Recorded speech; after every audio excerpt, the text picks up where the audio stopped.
Pode sentar. Então, meus amados irmãos, nós estamos no último domingo do ano litúrgico. Domingo que vem já é o primeiro domingo do Advento, que é a preparação para o Natal. A primeira grande festa do ano litúrgico é o Natal. É um pouco diferente do ano civil, que termina 31 de dezembro.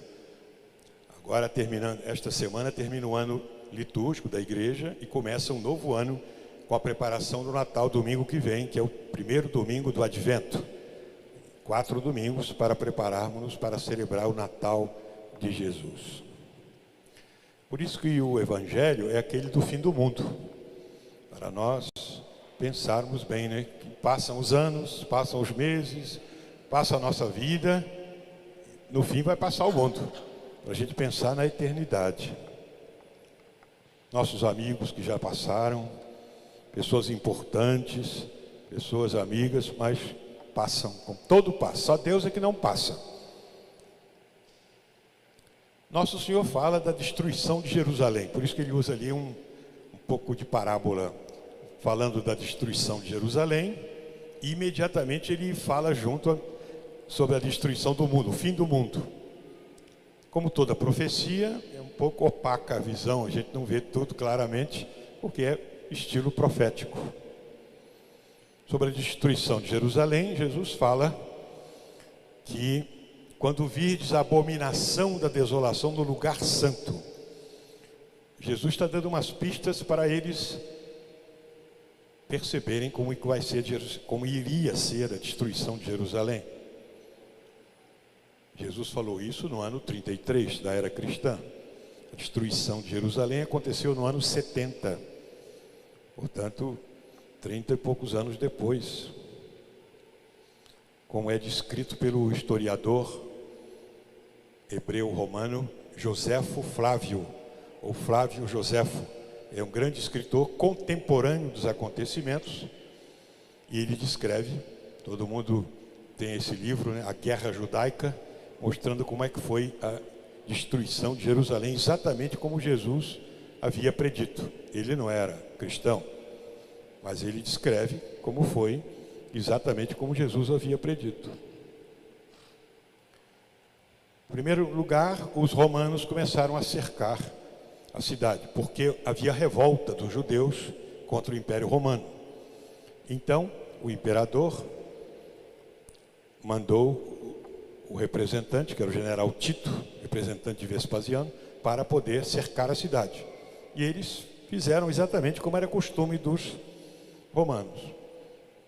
E começaram a penetrar na cidade, cercaram, muita dor, muito sofrimento, entraram no templo e colocaram as águias romanas dentro do templo e imagens do imperador dentro do templo. Isso que era a abominação da desolação. Aí Jesus falou, quando vides a abominação da desolação no lugar santo, então, fujam para os montes, não voltem para buscar nada em casa. E os primeiros cristãos que já estavam ali fizeram isso. Os judeus que achavam que não ia acontecer, ficaram e morreram, porque foram cercados, incendiaram a cidade, e puseram fogo no templo, e o templo de Jerusalém foi destruído. Só restou o muro externo, que hoje é o Muro das Lamentações. Aquele muro no qual os judeus rezam e choram, é o Muro das Lamentações. A única coisa que sobrou do templo, que é o muro externo. Quem visita lá vê que era uma coisa grandiosa. E Nosso Senhor diz, estão vendo tudo isso? Não ficará pedra sobre pedra, porque eles rejeitaram a graça de Deus, que foi a vinda de Jesus. Então Nosso Senhor estava avisando, não é o fim do mundo ainda, era o fim de Jerusalém. Por isso que ele diz, fujam para os montes, não voltem. Que isso não aconteça em dia de sábado, porque para os judeus era dia de sábado, só podia andar 1,5 km pela lei. Isso aí não podia ser em dia de sábado, como é que eles iam fugir? Enfim, aí Jesus começa a falar do fim do mundo. Aproveita este gancho da destruição de Jerusalém para mostrar como é que vai ser o fim do mundo. Aí sim, agora é o fim de tudo. As estrelas vão cair do céu, os poderes do céu se abalarão.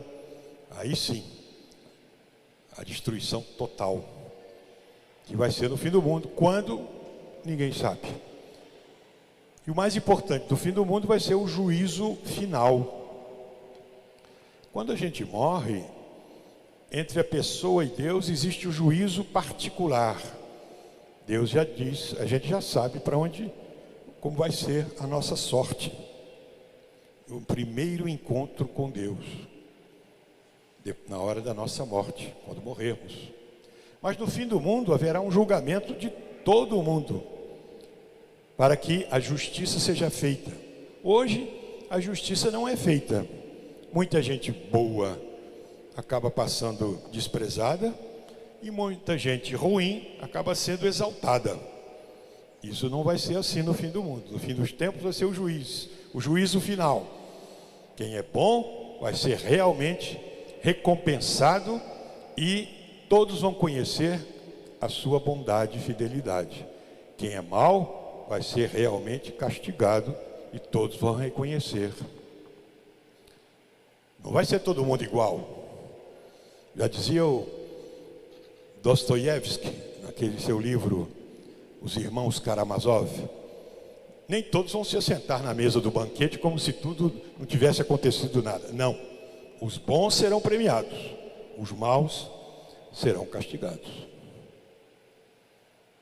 E como já dizia Platão, o juízo final, ora, Platão era filósofo grego, discípulo de Sócrates, né?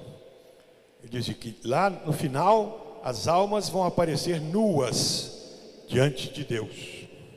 Nuas quer dizer sem nenhum penduricalho, não tem coroa de rei, roupa de príncipe, nada. Você vai ser como você é diante de Deus. Ali não adianta esconder nada, né? Como a gente reza naquela poesia da missa dos defuntos. Um livro será trazido, no qual tudo está contido, onde o mundo será julgado. O oculto vai ser patente, nada impune ficará. Aí a gente reza, pobre de mim, que farei? Que patrono, que advogado arranjarei, se o próprio justo se inquieta? Rei de tremenda majestade, que salvais por piedade, só por graça me salvai. Recordai-vos, ó bom Jesus, eu fui causa da vossa cruz, não me percais neste dia. A buscar-me vos cansastes, pela cruz me resgatastes, não seja vã vossa obra. Juiz do justo castigo, piedoso para comigo, perdoai-me naquele dia. Não é o juízo final, nosso Senhor vai recompensar quem é bom. Por isso, como é que a gente se prepara para o juízo? Sendo bons, fazendo bem, cumprindo o nosso dever, principalmente ajudando os mais necessitados. Nosso Senhor deu essa dica, né? Que diz que no juízo final vai colocar os bons à sua direita e os maus à sua esquerda. E vai dizer para os bons: vinde benditos de meu Pai, possuir o reino que está preparado para vós. Por quê? Porque eu tive fome e me deste de comer, tive sede e me deste de beber, eu estava nu e me vestiste, sem abrigo e me recebestes, estava preso e me visitastes. Aí os bons vão dizer: quando é que nós vimos o Senhor assim e fizemos isso? Todas as vezes que fizestes isso ao menor dos meus irmãos, foi a mim que o fizestes.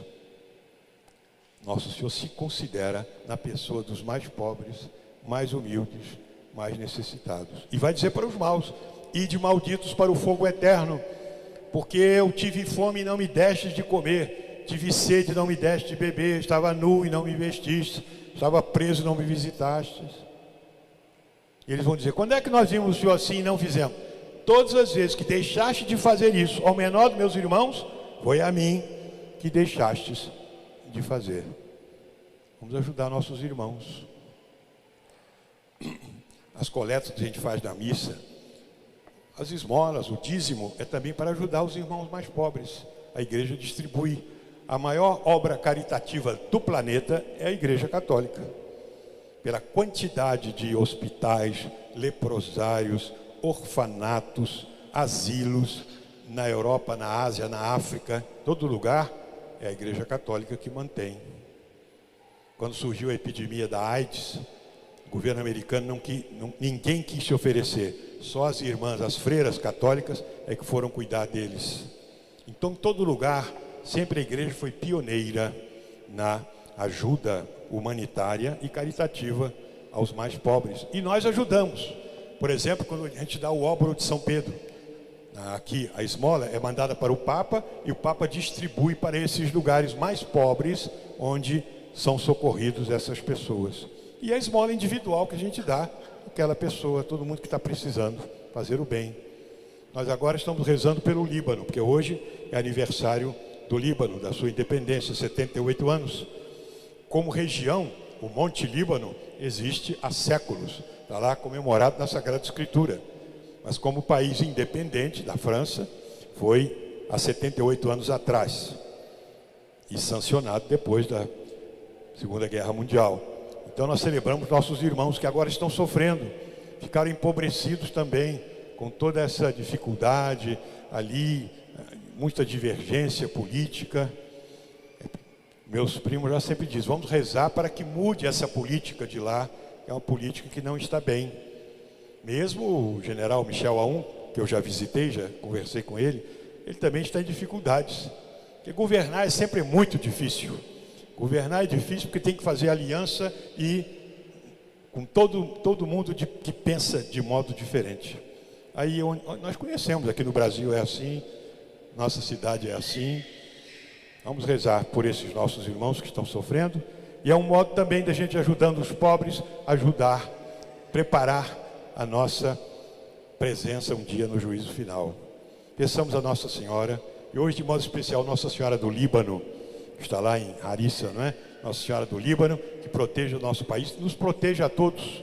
Que Nossa Senhora do Líbano é a mesma Nossa Senhora das Graças, que ela nos guarde, nos ajude, nos dê a fidelidade a nosso Senhor, para ficarmos tranquilos quando comparecermos diante de Jesus. Nossa Senhora vai ser nossa advogada.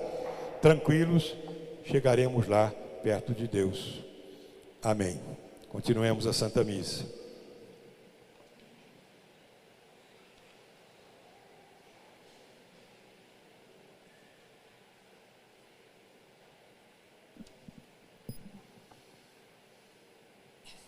Cantemos com firmeza e convicção a nossa profissão de fé. Credo in unum Deum Patrem.